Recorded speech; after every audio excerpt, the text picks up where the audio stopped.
All right, so this is going to be our walkthrough for the homework assignment titled Finding Absolute Extrema on an Interval. So as we go through this assignment, it's really important that we remember that not only do we need to check the critical values of the function to be extrema, but we also need to check the endpoints. So if we have closed endpoints like we do in this first problem, we're going to have to test the function at those values as well. So to start off with, we'll find the critical values. So we'll look for when the derivative is 0 and when the derivative is undefined. So to start off with, f prime of x is just going to be 2/3 x to the negative 2/3 power using the power rule. We can see that, this is rewritten as 2/3x to the 2/3.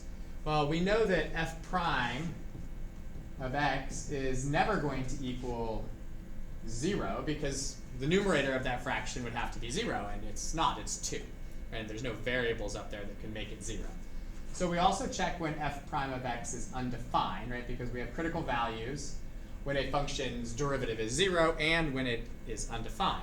So in order for this to be undefined, we would need the denominator to equal 0. Well, that happens when x is equal to 0. So we have one critical value, and then we also need to test our endpoints. Right? So we're going to look at the values of f of -8, f of 1 are two endpoints, and f of 0. So as we do that, if we plug in -8, right, we get 2 times -8 to the 1/3 power. Right? So -8 to the 1/3 power, the cube root of -8 is -2. So that's -4. And f of 1, well, the cube root of 1 is just 1, so that's 2. And the cube root of 0 is just 0, so that one is 0. And so we can see that the largest value we get is 2, and the smallest value we get is -4. So we will say that we have an absolute max of 2, and it occurs at x equals 1. And we have an absolute min of -4 at x equals -8.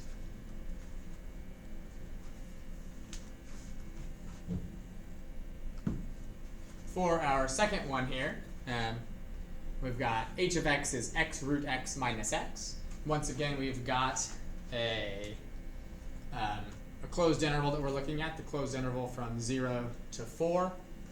And so we're going to have to test the endpoints as well as any critical values that we might find from this. And so first thing that we're going to do is we're going to, I think it's easiest probably to rewrite this as x to the 3/2 minus x, so that taking the derivative is really straightforward, right? X to the first times x to the 1/2 should be x to the 3/2. So when we take our derivative, we'll end up getting 3/2 x to the 1/2 minus 1. Or we could rewrite this as 3 root x over 2 minus 1. So we need to figure out when this thing is undefined within the domain of our original function, or within the domain that's given to us, our restriction. So what we'll do is, first off, we'll see when it equals 0 by just setting it equal to 0.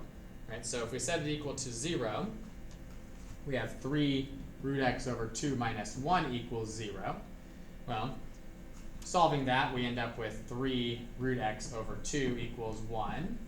Or if we multiply by 2 and divide by 3, we get root x equals 2/3, or x is equal to 4/9 when we square both sides. So there's one critical value that we need to check. And then we'll also see when it's undefined. Well, nothing would make this undefined unless, right, x is less than 0. Right? If x is less than 0, this is undefined.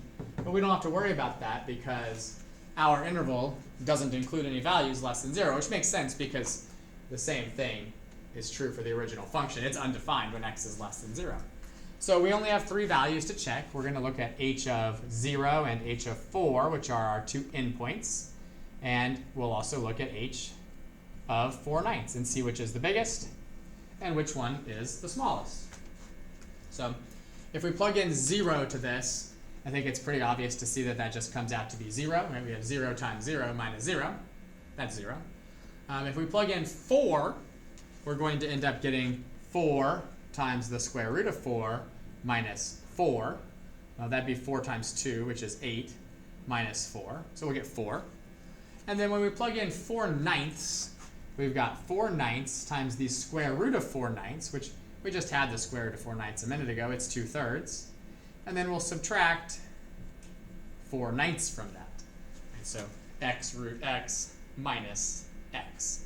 And then if we do that, we end up getting, well, it looks like that's 8/27 minus, and then 4/9 is the same as 12/27.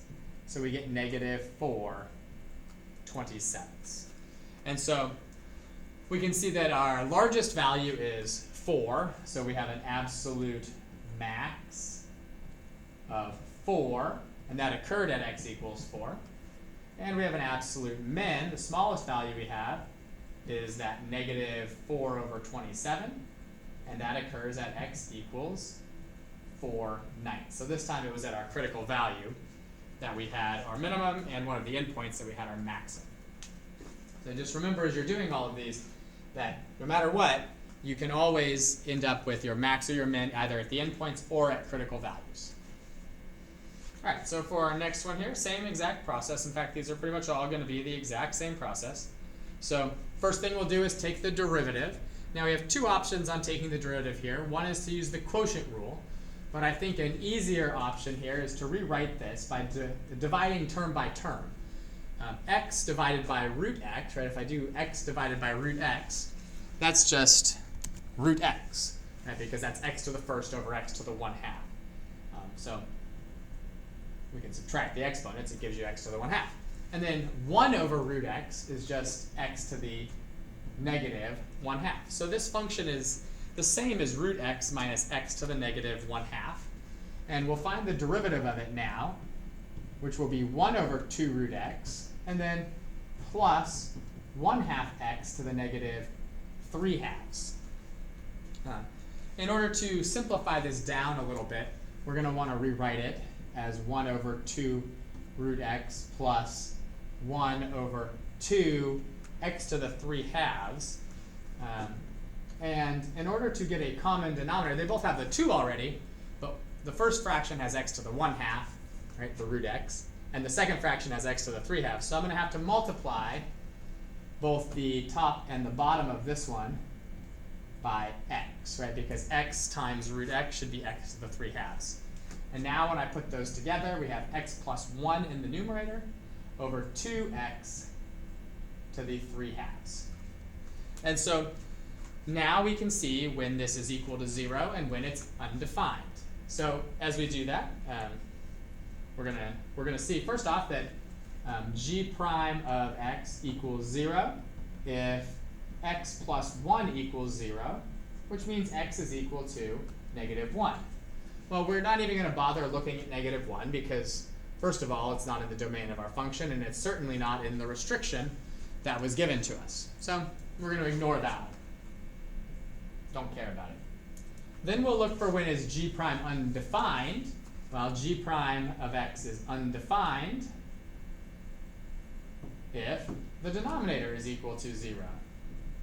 That'd be when x is equal to 0. Well, once again, x being 0 doesn't work in here because I can't divide by 0, plus it's not in the domain that was restricted to.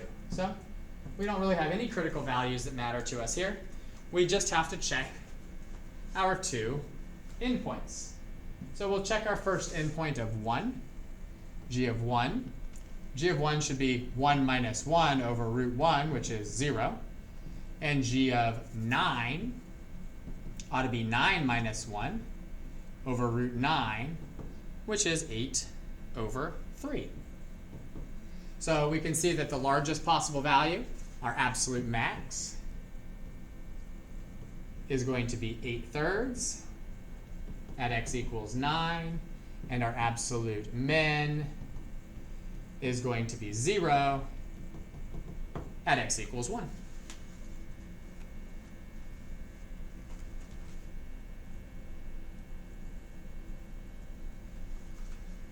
All right, for our next one here, we've got a cubic function on a restricted interval from -1 to 4. So again, we're going to take our derivative.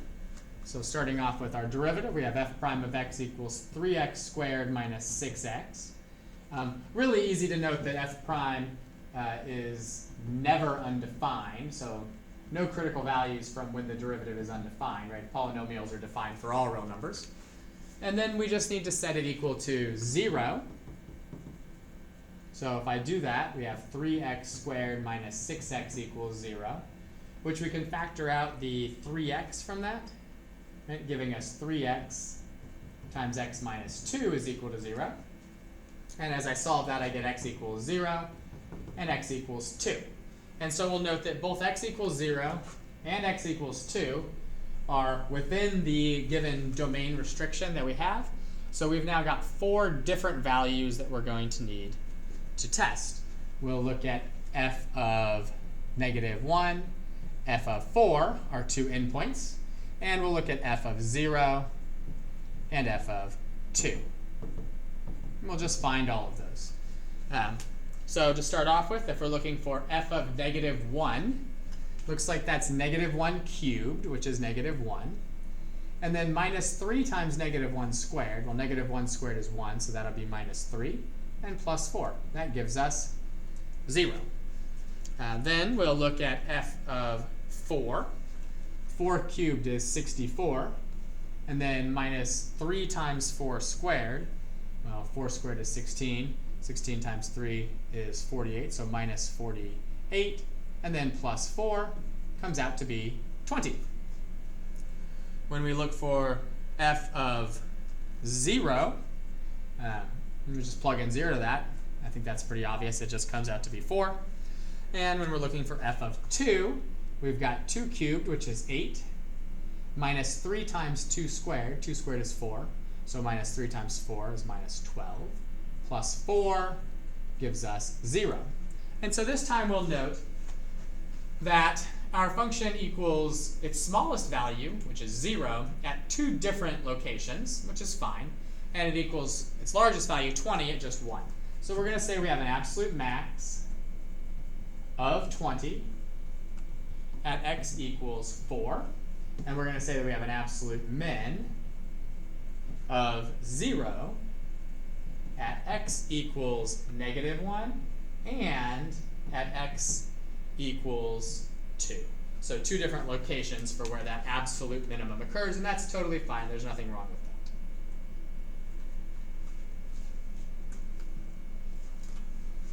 All right, for our next one here, once again, same exact process. We have x root 4 minus x squared, and the given interval is -√2 to +2. So we're going to start off with a derivative. This derivative needs to be found using the product rule, because it's x times root 4 minus x squared. So that'll start off with x times the derivative of root 4 minus x squared, which is 2 root 4 minus x squared.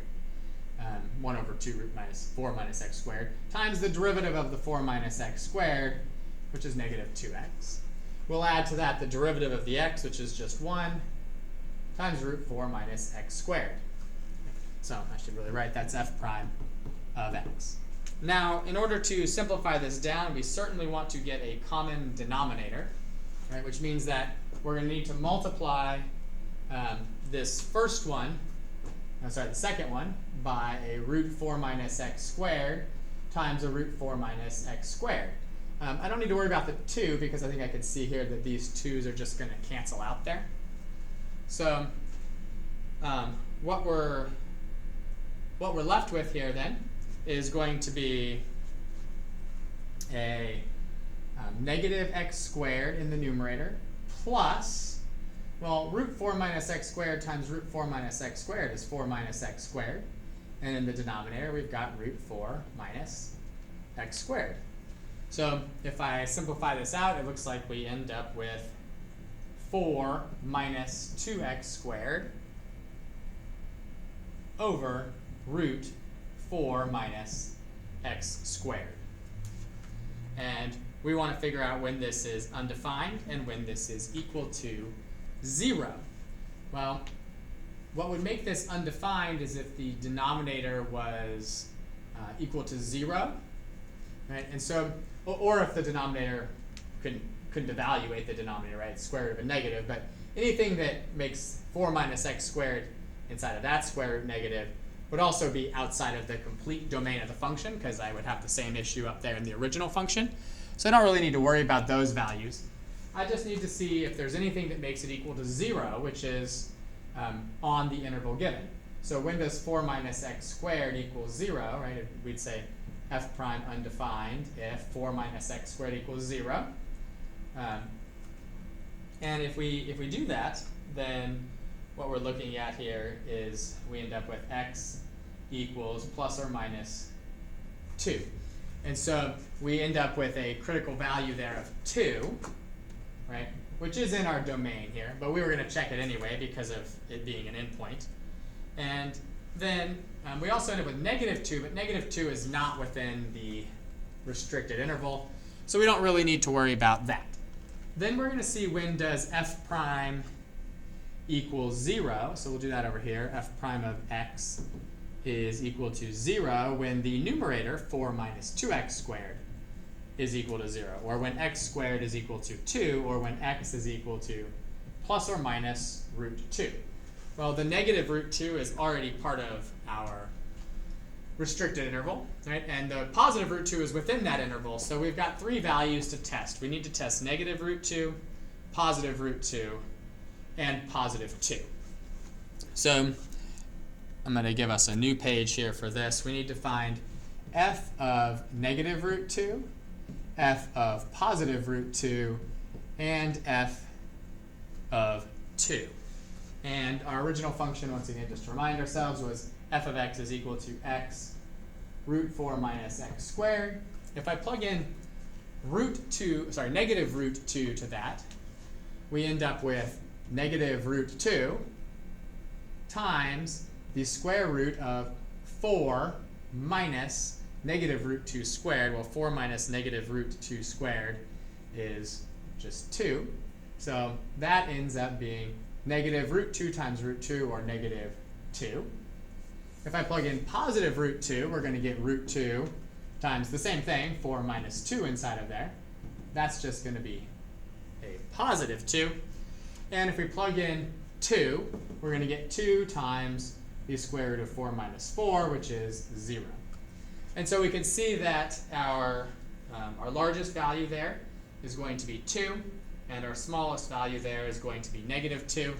So we're going to say that our absolute max is 2 at x equals root 2, and our absolute min is negative 2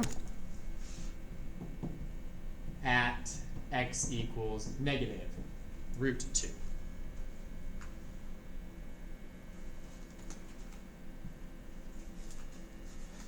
All right, for our next one here, we have g of x equals e to the negative x from negative pi to pi. So once again, we're going to take our derivative to start off with. Right? E to the negative x times sine x on negative pi to pi. So we'll take our derivative using the product rule. So g prime of x is going to be, first off, it's the first function, e to the negative x, times the derivative of sine, which is cosine. And then we will add to that the derivative of e to the negative x, which is e to the negative x times negative 1, and then times the sine of x.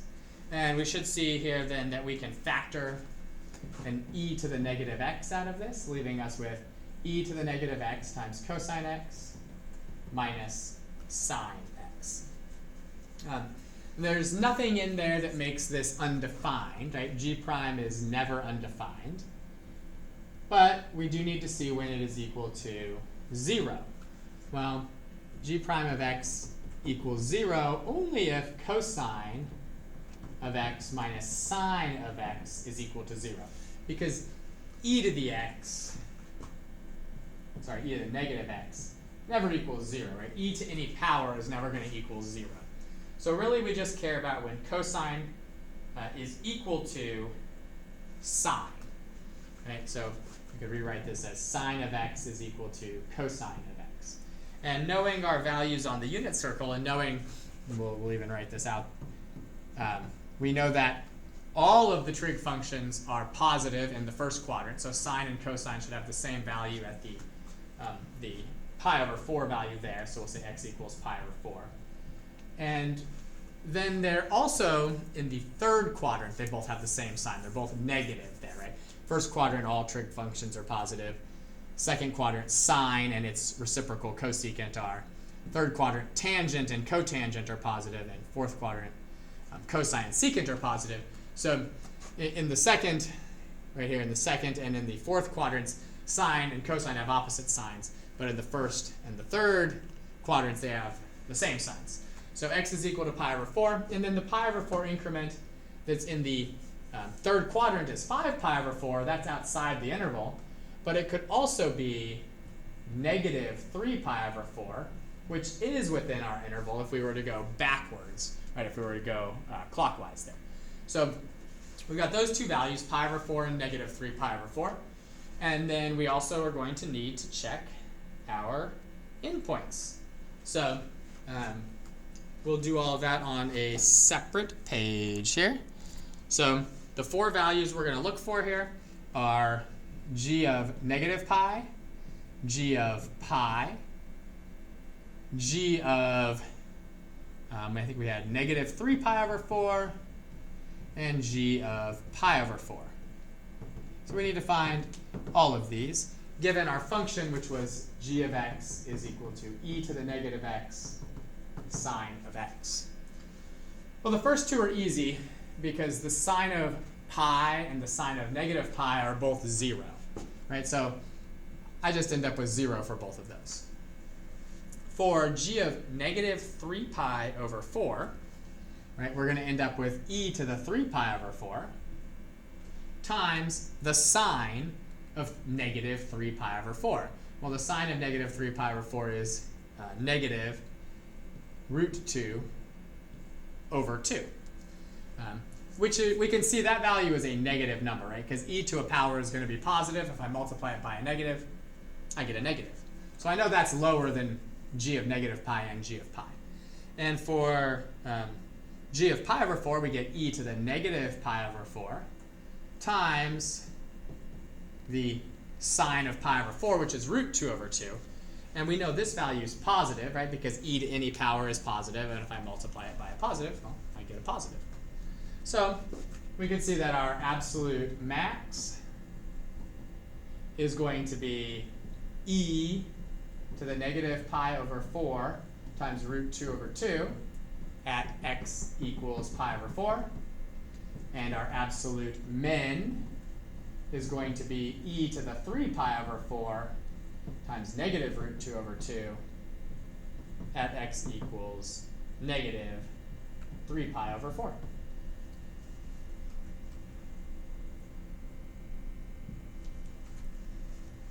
All right, for our next one here, we've got x squared root 8 minus x cubed. And we've got the closed interval negative 2 to 2. So once again, we just first need to take a derivative. It's going to be a product rule question once again. So it's going to be x squared times 1 over 2 root 8 minus x cubed times the derivative of 8 minus x cubed, which is negative 3x squared.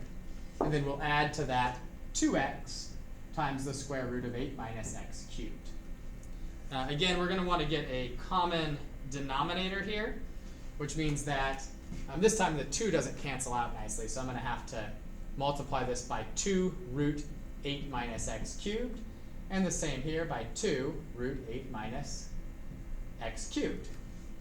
So as I put this all together into one nice fraction, hopefully we can do this correctly here. This is going to be a negative 3x to the 4th. The 2 times the 2x is going to give us a 4x. And then the root 8 minus x cubed times the root 8 minus x cubed is going to give us 8 minus x cubed. It's all going to be over 2 root 8 minus x cubed. And if we simplify that down just a little bit more, looks like we're going to have a negative 3x to the 4th minus 4x to the 4th, so that'd be negative 7x to the 4th plus 32x all over 2 root 8 minus x cubed. And then we don't really necessarily need to worry about what makes this undefined. The only thing that's going to make this undefined that is still in the domain of our original function is going to be x is equal to 2. Right? So we can say this is undefined if x is equal to 2, but 2 is already an endpoint, so we were going to check that anyway. So really what we need to figure out is when does it equal 0, f prime of x equals 0 if negative 7x to the 4th plus 32x is equal to 0. And of course, we can factor that out, right? We can take an x out of that and get negative 7x cubed plus 32. Or x is 0, which is on our interval.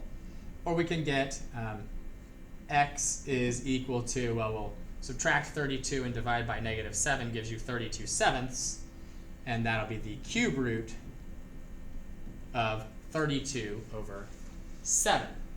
So if we think about the cube root of 32 over 7, is that between negative 2 and 2? Well, if we cube root something that is less than 8, right, 32 over 7 is less than 8, right, we should get something that's less than 2. So this is within our restricted domain, as is this. So we've got 4 different values that we need to test out. So we'll do that on a separate page here again. We're looking for f of negative 2. We're looking for f of 2. We're looking for f of 0. And we're looking for f of the really nice number cube root of 32 over 7. Given our function, which was f of x is equal to x squared root 8 minus x cubed. So if we plug in negative 2 to that, we've got negative 2 squared, which is 4. And then we're going to multiply that by the square root of 8 minus negative 2 cubed. Well, negative 2 cubed is negative 8.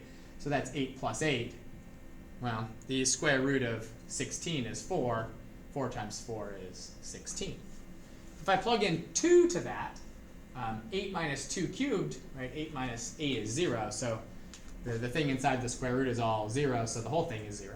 If I plug in 0, I just get 0 because x squared is 0. And multiply it by something else, I get 0.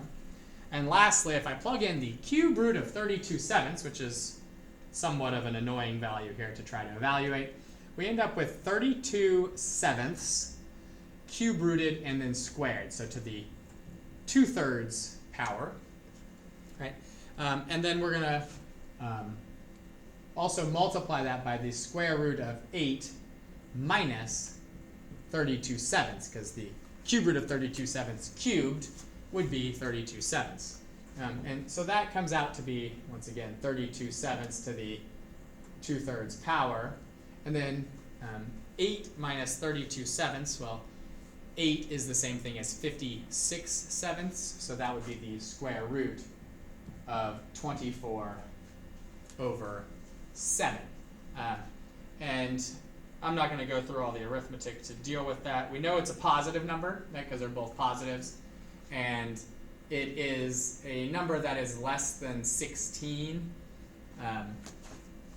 If we think about this, probably the easiest way to think about it, we'll talk about it. We'll say it's less than 16, but also greater than 0. If I take 32/7, which we know is less than 8, so if I cube root something that's less than 8, I get something less than 2. And if I square something that's less than 2, I get something that's less than 4. So this is less than 4. And 24 over 7, well, that's less than 4. And if I square root something that's less than 4, I get something that's less than 2. So I'm taking something less than 4 and multiplying it by less than 2, which is certainly less than 16, which was our largest value. And it's certainly more than 0, which is more than our smallest value. So that number is going to get disregarded. We're going to have an absolute max of 16 at x equals negative 2. And we're going to have an absolute min of 0 at both x equals 0 and at x equals 2.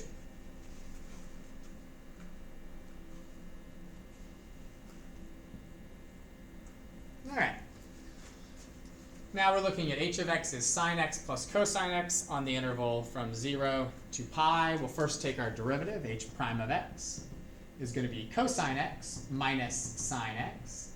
That's never undefined. I'll write that, never undefined. But it does equal 0 when sine x is equal to cosine x, just like we had in a previous problem.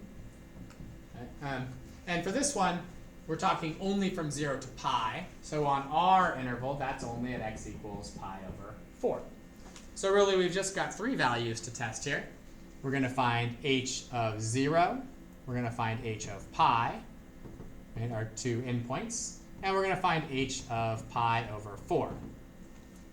So if I plug in 0 to sine plus cosine, well, sine of 0 is 0. And the cosine of 0 is 1, so f of 0 is 1. And if I plug in pi, the sine of pi is 0, but the cosine of pi is negative 1, so we get 0 minus 1. And lastly, if we plug in pi over 4, well, they're both root 2 over 2 at pi over 4. Root 2 over 2 plus root 2 over 2 is 2 root 2 over 2, which is just root 2. Well, we should know that root 2 is more than 1, so root 2 is the largest, and negative 1 is going to be our smallest value. So we should have an absolute max of root 2 at x equals pi over 4, and we have an absolute min of negative 1 at x equals pi. And we're getting there here. We've got 2 more to go. We've got g of x is negative 1/2 cosine 2x minus cosine x. And again, we're looking at the interval negative pi to pi. So we'll start off with a derivative, g prime of x. Well, the derivative of negative 1/2 cosine 2x, we're going to use the chain rule, right? It's cosine u. So the derivative of cosine u is negative sine u. The negatives will end up canceling out, right? So I'm just going to end up with the sine of the u with a 1/2 out in front. But when I multiply using the chain rule by the 2, that 1/2 that's out in front is just going to go away. And we'll just end up with sine 2x. And then the derivative of negative cosine is a positive sine. So we're going to see when that's equal to 0, and we'll note that g prime is never undefined, once again, because we can take the trig functions, or we can take sine of any value, right? So really, we just want to know when does sine 2x plus sine x equal 0. Well, the way that we're going to solve this is using the double angle identity for sine to turn this into 2 sine x cosine x plus sine x is equal to 0. We can then factor out the sine of x, giving us sine x times 2 cosine x plus 1 is equal to 0, giving us sine of x equals 0, and cosine of x equals negative 1/2. And so then we have to think about when is that true on the interval from negative pi to pi. Well, sine of x is equal to 0 at negative pi and at pi. Those are just overlaps, right, with our endpoints, and also at 0. So we're adding 1 extra value in there. And then cosine is equal to negative 1/2. That can happen in both the second and the third quadrants. So in the second quadrant, that's going to be x is equal to 2 pi over 3. And in the third quadrant, we stop as we go towards pi before we get to the third quadrant. But if we come from the back side, right, from 0 to where it's negative pi, we're also going to get a negative 2 pi over 3. Right? So the cosine of negative 2 pi over 3 is also negative 1/2. So we've got 5 different values to test here. Let's I guess go ahead and do that on a separate page once again. We're looking for f of negative pi. We're looking for f of positive pi. We're looking for f of 0. We're looking for f of 2 pi over 3. And we're looking for f of negative 2 pi over 3. And we're using the original function. Actually, I think these were all g of x's, but we'll just pretend that they're f of x's for now, where our function is negative 1/2 cosine 2x minus the cosine of x. First thing we're doing there is the cosine of negative 2 pi, which is the same as the cosine of 0. Cosine of 0 is 1, so that gives us negative 1/2. And then minus the cosine of negative pi. Well, the cosine of negative pi is negative 1, so we're going to subtract negative 1 from that, which is going to give us a positive 1/2. When we look for f of pi, we're going to do negative 1/2 times the cosine of 2 pi. Cosine of 2 pi is the same as the cosine of 0, which is 1, so that's negative 1/2. Then we'll subtract the cosine of pi, and once again the cosine of pi is negative 1. So we get 1/2 again. When we evaluate f of 0, we're doing negative 1/2 times the cosine of 0, which is still negative 1/2. Then we're going to subtract the cosine of 0, which is 1, so this time we end up with negative 3/2. And then to look for f of 2 pi over 3, we need to do negative 1/2 times the cosine of 4 pi over 3. Well, the cosine of 4 pi over 3 lies in the third quadrant, right? And so in the third quadrant, cosine is negative. So the cosine of 4 pi over 3 is going to be a negative 1/2. And then we will need to subtract from that the cosine of 2 pi over 3, which we already know is negative 1/2. And so we end up with 1/4 plus 1/2, which is 3/4. And a similar thing is going to happen here when we do negative 2 pi over 3. We have negative 1/2, and then the cosine of negative 4 pi over 3 is also negative 1/2. And then we will subtract the cosine of negative 2 pi over 3, which is also negative 1/2, to get 3/4. So the smallest number we get is negative 3/2. The largest number we get is 3/4. So we will say we have an absolute max of 3/4 at x equals 2 pi over 3 and x equals negative 2 pi over 3. And we'll say we have an absolute min of negative 3/2 at x equals 0.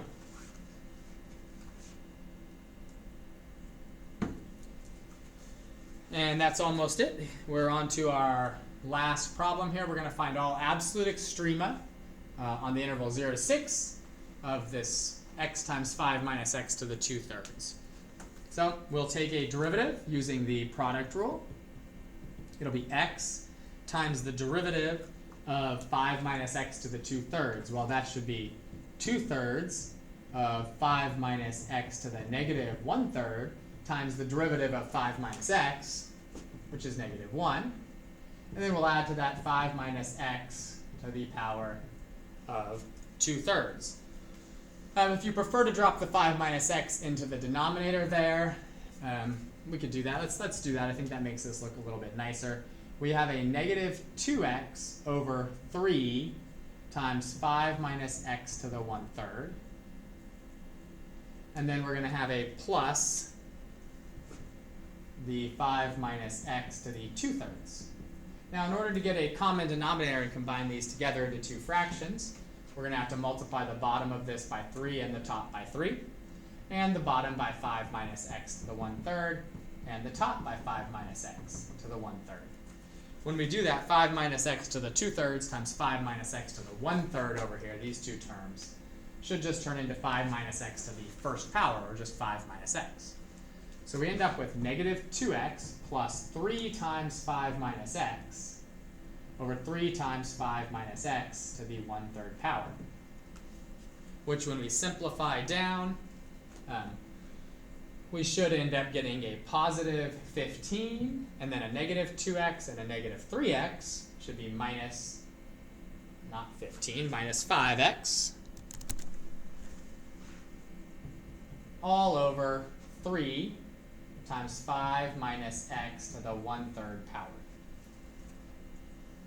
So we can see that h prime is undefined if the denominator is equal to 0, which would be when x is 5, which is in our domain that was restricted for us.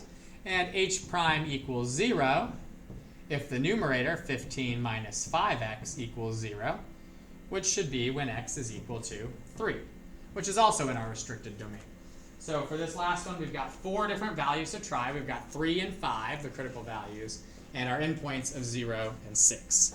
So one last page here. We will look for f of 0 and f of 6, which were our endpoints, as well as f of 3 and f of 5, which were our critical values. Remembering that our original function, which I think again was not an f, but I've written f's there, will all survive. Our original function was x times 5 minus x to the power of 2/3. So if I plug 0 into that, I think I can pretty clearly see it's going to be 0, right? We have 0 times 5 to the 2/3, that's 0. And then if I plug in 6, we're going to have 6 times 5 minus 6, or negative 1 to the 2/3. Well, negative 1 to the 2/3, or if you cube root negative 1, you get negative 1, but then when you square it, you get positive 1. So that's a 6. If we evaluate 3, we're going to get 3 times 5 minus 3, which is 2 to the 2/3 power. We'll talk about what that's equal to in a second. And if we plug in 5, that's going to become 5 times 0, or just 0. Pretty obviously, our smallest value is 0, so we know we have an absolute min of 0. The question is 3 times 2 to the 2/3 power greater than 6 or less than 6? Well, if I take a number and raise it to a power that is less than 1, like 2 to the 2/3 power, 2 to the 2/3 power has to be less than 2, which means I'm taking 3 times something that's less than 2, which is less than 6. So our largest value is going to be 6. We're going to have an absolute max of 6 at x equals 6. And we're going to have an absolute min of 0 at both x equals 0 and at x equals 5. And that is the end of our walkthrough for the Finding Absolute Extrema on an Interval homework assignment. The biggest takeaway here is when you find your critical values and you're looking for absolute extrema with a closed interval, you have to check both the critical values and both of the endpoints. So always check endpoints and critical values for absolute extrema on a closed interval. And that is it.